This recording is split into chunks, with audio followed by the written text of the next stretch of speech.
En el Evangelio. Vamos a orar.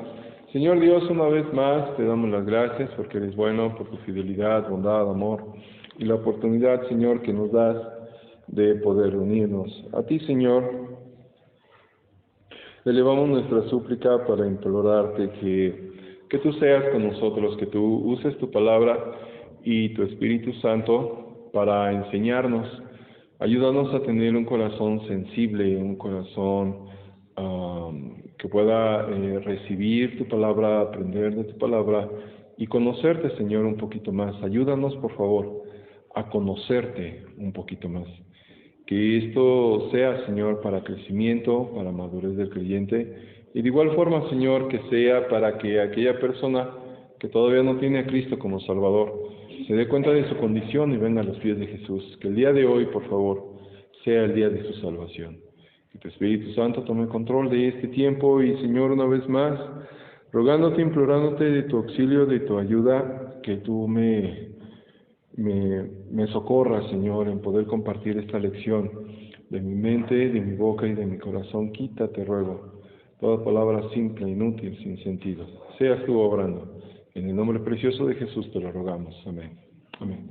Gracias, puede tomar asiento. Que Dios le bendiga. La ocasión anterior, emanado de este versículo 15, en donde hemos desglosado, creo que de una manera con mucha conciencia, cuando el Señor dice arrepentíos y creed en el Evangelio. Entonces, la ocasión anterior llegábamos al punto en donde ¿cómo se llega a tener fe? ¿Cómo podemos nosotros tener fe? Bueno, pues yéndonos a la Biblia, en la cita de Romanos 10,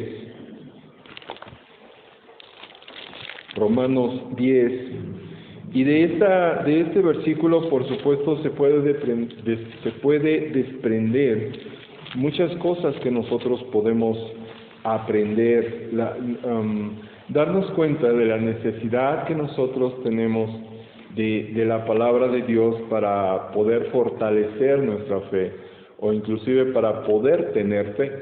Si alguien no tiene fe, la palabra de Dios nos dice cómo podemos nosotros tener fe. Y al tener fe, la palabra de Dios nos dice cómo nosotros podemos fortalecer nuestra fe.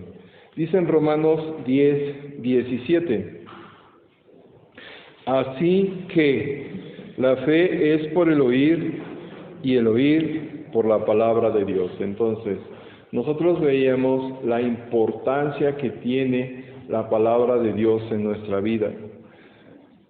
Como creyentes, nosotros debemos de darle el valor a la palabra de Dios como debe de ser. De ahí lo importante que es para un creyente asistir a la iglesia, donde escucha la palabra de Dios. Y de igual forma para un creyente estudiar y leer la palabra de Dios. Nosotros no nos podemos conformar ni debemos conformarnos con lo que nosotros escuchamos cuando venimos a la iglesia. No debemos de conformarnos. ¿O acaso nuestro cuerpo pudiera funcionar y ser nutrido comiendo una vez a la semana? De ninguna manera, de ninguna manera. Vamos a morir de anemia, nos va a dar anemia.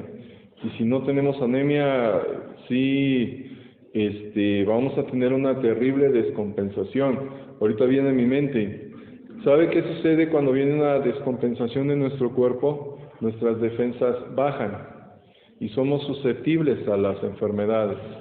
Bueno, hablando de manera espiritual, cuando nosotros hacemos a un lado la palabra de Dios, minimizamos la palabra de Dios, nuestras defensas espirituales, entiéndase de esta forma, nuestras defensas espirituales van a bajar y somos susceptibles a muchas cosas que son en nuestro detrimento, claro, a eso me refiero. Entonces, la fe es por el oír y el oír por la palabra de Dios. Dábamos un ejemplo hace 8 días de una persona que escuchó de las maravillas de Dios. Y este ejemplo es Rahab, la ramera. La cita que tenemos está en Hebreos 11. Hebreos 11.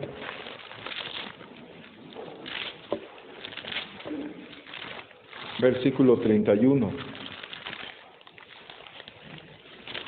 Hebreos 11:31 dice así: por la fe Rahab, la ramera, no pereció juntamente con los desobedientes, habiendo recibido a los espías en paz. Dice, por la fe Rahab, la ramera. ¿Y de dónde pudo esta mujer obtener fe? ¿Cómo es que esta mujer tuvo fe? Bueno, si vamos al libro de Josué, en el capítulo 2, donde nos narra este evento, vamos a ver qué fue lo que sucedió con esta mujer.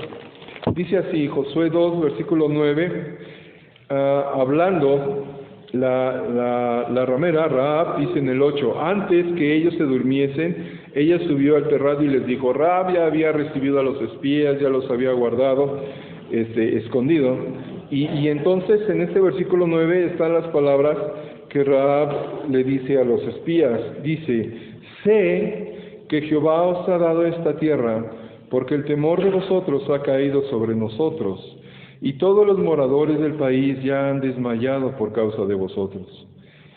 Porque hemos oído que Jehová hizo secar las aguas del Mar Rojo delante de vosotros cuando salisteis de Egipto, y lo que habéis hecho a los 2 reyes de los amorreos que estaban al otro lado del Jordán, a Sehón y a Og, los cuales habéis destruido. Oyendo esto, ha desmayado nuestro corazón, ni ha quedado más aliento en nombre alguno por causa de vosotros, porque Jehová vuestro Dios es Dios arriba en los cielos y abajo en la tierra. Aquí la clave, y teniendo en cuenta lo que estamos diciendo, es cuando Rahab dice en el versículo 10, porque hemos oído, de hecho al inicio del 9, sé que Jehová, y luego en el 10 dice, porque hemos oído, y en el 11 dice, oyendo esto, ha desmayado nuestro corazón. Entonces, a Rahab había escuchado las proezas de Dios, las maravillas de Dios, de cómo Él había sacado al pueblo de Israel y lo había procurado, cuidado, provisto, y todo esto provocó fe en ella, provocó temor, por supuesto, y provocó fe en ella de tal forma que podemos leer ahí en Hebreos 11 al respecto de Rahab, de cómo su fe pues hizo que fuese incluida en este capítulo. Bueno, si bien la fe viene por el oír la palabra de Dios, hay ciertas partes de la Escritura que tienen especial relevancia para este propósito, sobre todo lo relacionado con la historia de la cruz. Sin duda alguna, reflexionar en la muerte de Cristo es uno de los modos más seguros y efectivos para llegar a la fe. Lo que nos revela la palabra de Dios es la persona de Cristo, la persona de Cristo. Usted quiere conocer a Dios, lea la palabra de Dios. Ahí usted va a encontrar la persona de Jesús. El apóstol Pablo decía que los judíos pedían señales y los griegos buscaban sabiduría, pero él, Pablo, y sus colaboradores predicaban a Cristo crucificado porque en él se manifestaba el poder y la sabiduría de Dios. Vamos a leer primera carta a los Corintios. Ese es el propósito de las Escrituras, revelar a Cristo, que las personas conozcan en Cristo, que las personas conozcan del amor de Dios, sí, que las personas conozcan de la salvación que Dios otorga, sí, mas también que las personas conozcan cuál es el plan de Dios y lo que esto incluye. Dice en 1 Corintios capítulo 1,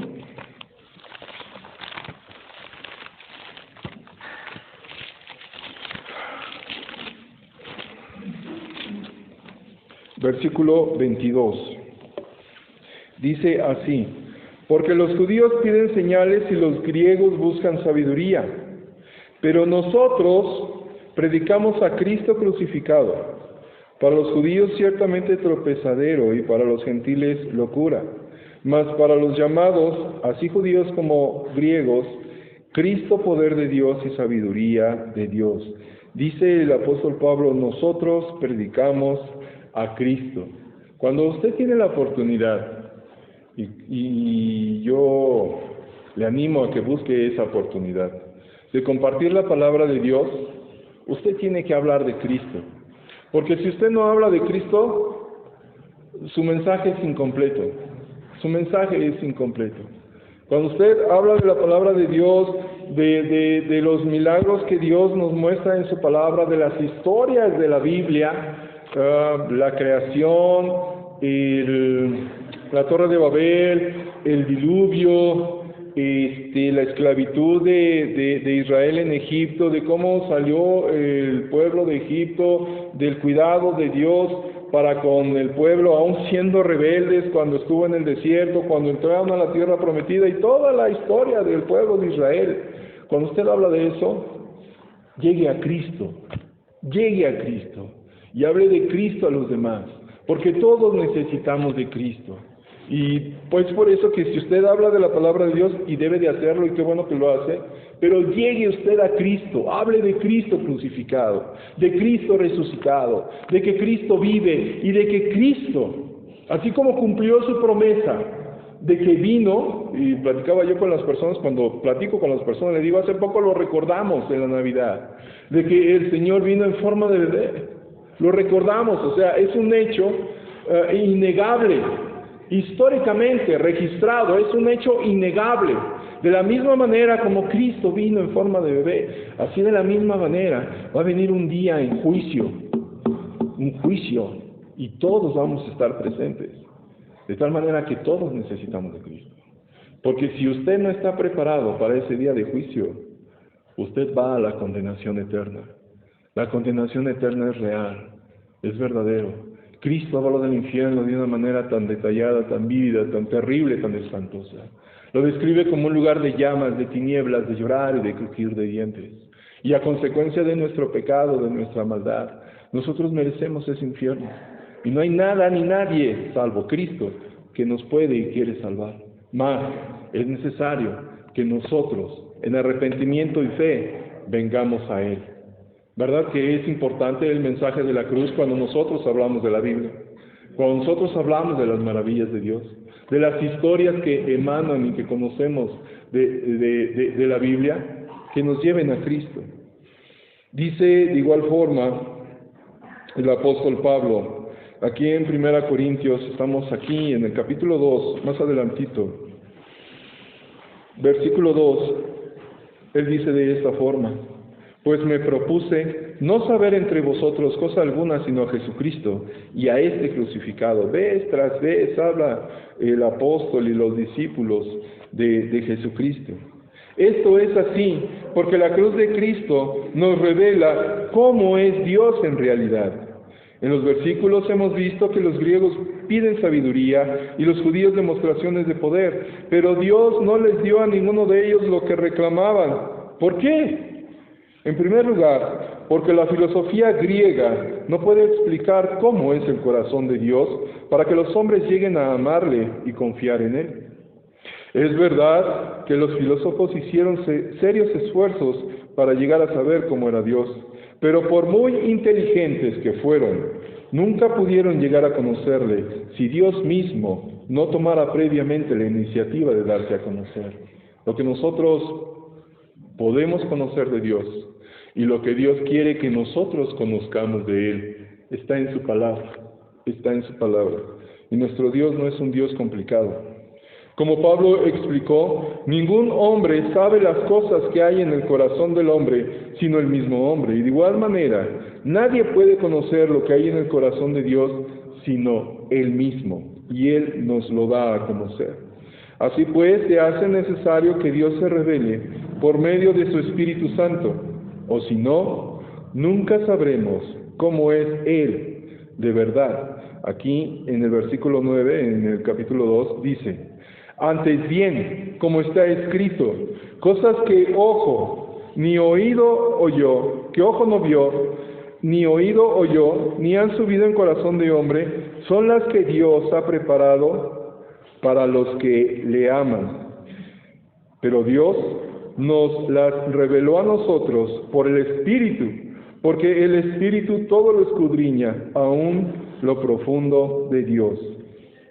Lo que Dios quiere que conozcamos de Él está en su palabra. Y si usted no tiene fe y quiere tener fe, confíe en la palabra de Dios, lea la palabra de Dios, conozca la palabra de Dios. Y si usted quiere tener una fe fortalecida, lea la palabra de Dios, escuche la palabra de Dios. Los milagros que los judíos pedían nunca conseguirían que el hombre amara a Dios por el simple hecho de verlos. Recordemos cómo algunos de los contemporáneos de Cristo le sugirieron, de forma más bien cínica, que debería llevar a cabo una buena campaña de publicidad a base de una serie de milagros espectaculares si quería ganarse la confianza de los judíos. Vamos a leer Juan 7 y en lo que llegamos allá, una ocasión veíamos el propósito de los milagros. Si un milagro no lleva a Cristo, no tiene propósito. El propósito de los milagros no es en sí el milagro, sino el propósito de los milagros es conocer a Cristo. En Juan 7, versículo 3 dice así: y le dijeron sus hermanos, sal de aquí y vete a Judea, para que también tus discípulos vean las obras que haces. Porque ninguno que procura darse a conocer hace algo en secreto. Si estas cosas haces, manifiéstate al mundo, diciéndole sus cercanos, pues ya que haces milagros, ve y date a conocer. Pero el propósito de los milagros, vimos en aquella ocasión y podemos recordarlo en este instante, el propósito de todo milagro es conocer a Cristo. Si usted no conoce a Cristo a través de los milagros y habla de milagros, no tiene propósito ese milagro. El Señor ya había hecho muchos milagros y ellos no habían querido creer. Sus mismos antepasados también habían visto infinidad de milagros en Egipto cuando Dios fue a liberarles del faraón. Y más tarde, en el desierto, cuando los cuidó de forma milagrosa durante 40 años, pero sin embargo, toda aquella generación permaneció en incredulidad. Y nunca llegaron a rendir su corazón a Dios de verdad. La sabiduría humana no puede revelar a Dios, ni puede revelar cómo es el corazón de Dios. Ni tampoco la demostración de su poder puede ganar nuestra confianza. Eso se consigue por medio de la cruz, porque la cruz manifiesta con una claridad dos cuestiones fundamentales, importantísimas. Por un lado, saca a la luz la terrible pecaminosidad del ser humano. Tal es su condición que si pudiera mataría a su propio Creador. Esa es nuestra condición humana, tan perversa, tan malvada. No, hermano Luis, yo no soy capaz de eso. No se conoce. Perdóneme, no se conoce. Si nosotros hubiéramos matado al mismo Creador. Y eso fue lo que hicieron en aquel tiempo. Fue precisamente lo que hizo el hombre cuando crucificó al Señor Jesucristo. Fue la acusación del apóstol Pedro, me parece, cuando les está predicando, diciendo, ustedes mataron al autor de la vida. Ustedes lo hicieron. Les está diciendo cuál es su condición. Por otro lado, la cruz nos muestra con igual claridad el profundo amor de Dios hacia el ser humano. Y miren, hay veces que nosotros como creyentes nos llenamos la boca hablando del amor de Dios, y eso es bueno. Dios es amor. Dios es amor, lo dice el apóstol Juan. Mas allá afuera la religión es lo que proclama, Dios es amor, pero pasan por alto que nuestro Dios, al igual que es un Dios de amor, de la misma forma que es un Dios de amor, de bondad, de todo lo bueno que nosotros podemos conocer, de igual forma, el Creador es un Dios de justicia, un Dios juez, y ante eso verdaderamente debemos temblar. Todos debemos de temblar, hasta la carne se enchina de pensar así, de que Dios es juez, y es un Dios juez, justo, con justicia. Y como es un Dios de justicia, dígame, ¿usted y yo seremos hallados inocentes? De ninguna manera. Es por eso la necesidad de venir y refugiarnos en la justicia que Él mismo provee. Dios muestra, pues, su amor, y a través de ella, Dios abre su corazón a todas sus criaturas, quienes engañadas por Satanás, por el mundo y por el pecado, se han convertido y nos hemos convertido en enemigos de Dios.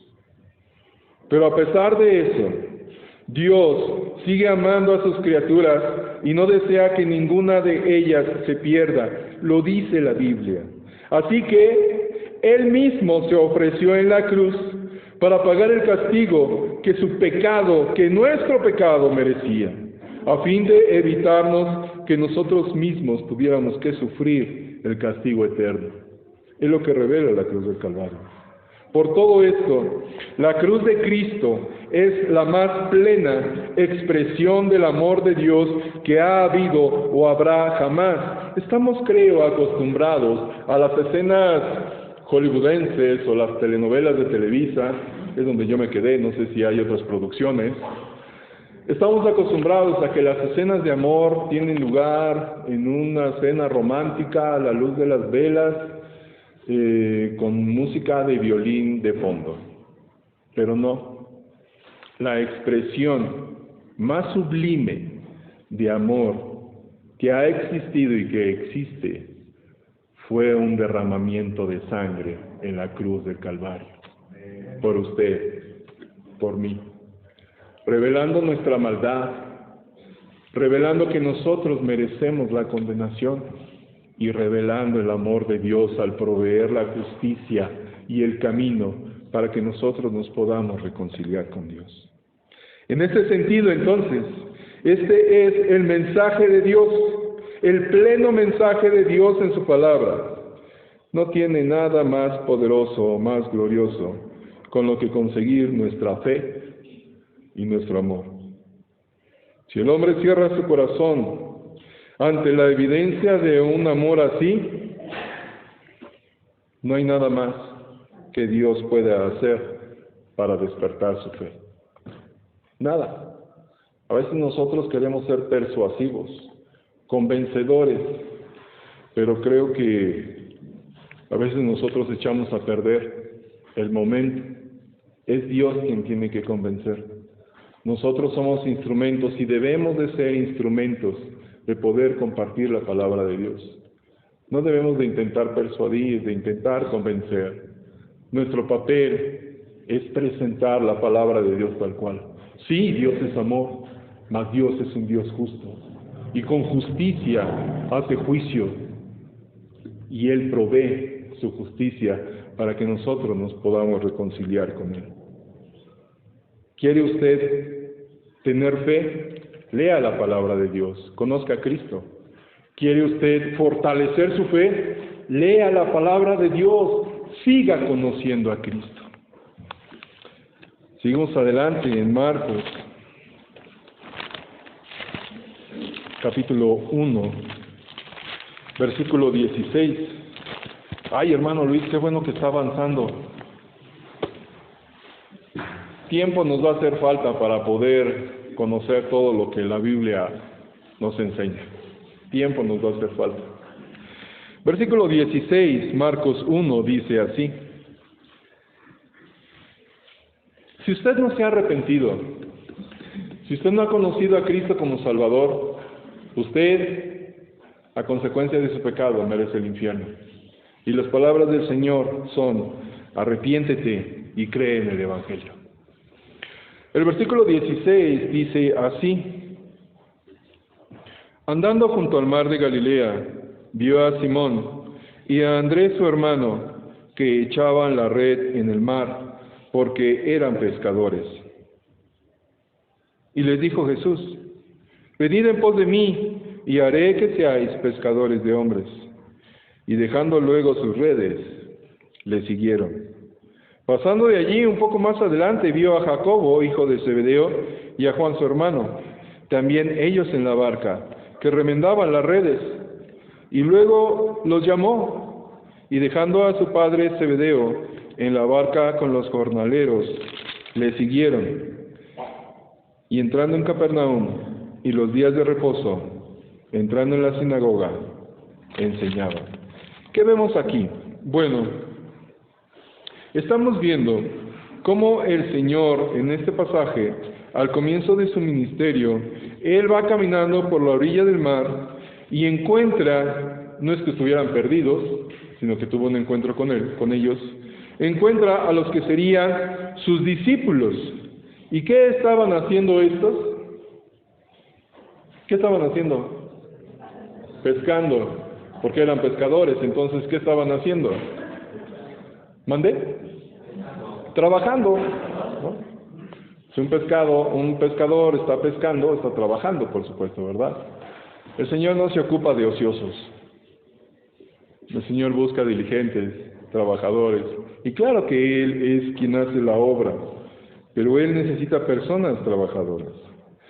Entonces, viéndolos, les llamó para que se dedicasen ¿a qué? Al discipulado, es decir, a que dedicasen todo su tiempo a aprender de Él como su maestro, a recibir sus enseñanzas.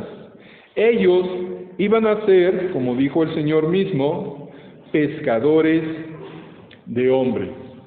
Ellos iban a ser pescadores de hombres. Y ellos pasaron un buen tiempo con el Señor Jesucristo aprendiendo cómo iban a ser pescadores de hombres.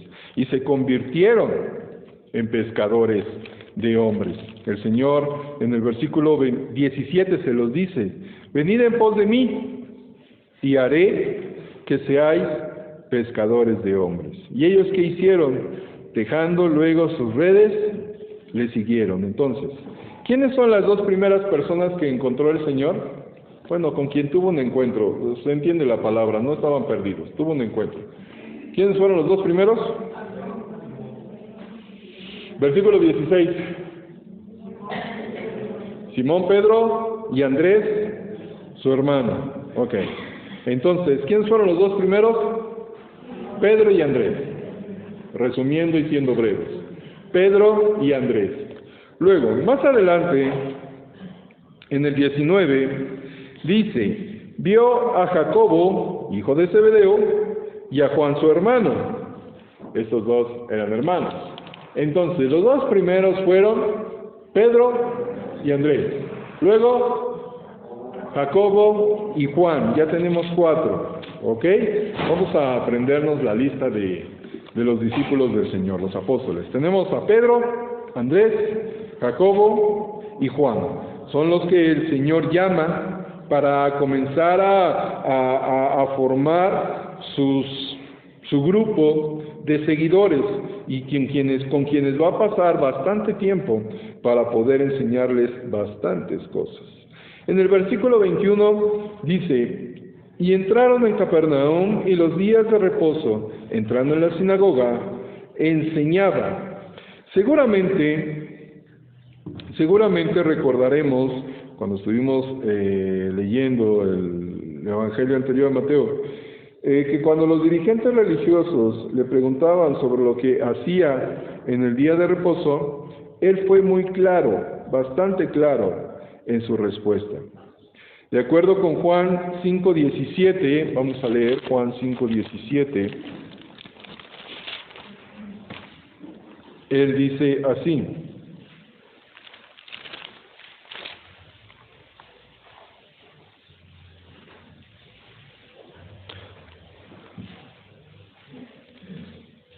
ese no es la cita, hermanos, perdónenme, estoy equivocado, ni lo leo porque no tiene nada que ver. Ese no es. Es la cita donde el Señor les dice que hasta ahora mi Padre trabaja y yo también trabajo. No es Juan 5:17.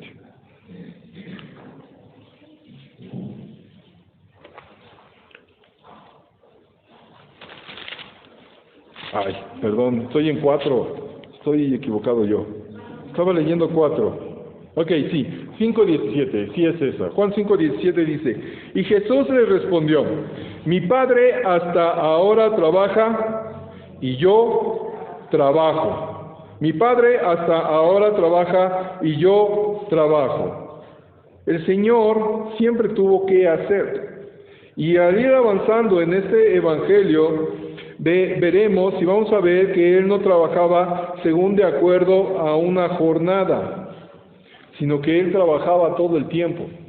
Todo el tiempo él estaba laborando, trabajando, haciendo algo. Bueno, en este pasaje que estamos en Marcos 1, yo estaba leyendo Juan 4, perdónenme, por eso nada que ver. En Marcos 1, en el versículo 21, estamos en esta escena, dice que entraron en Capernaum. Ok.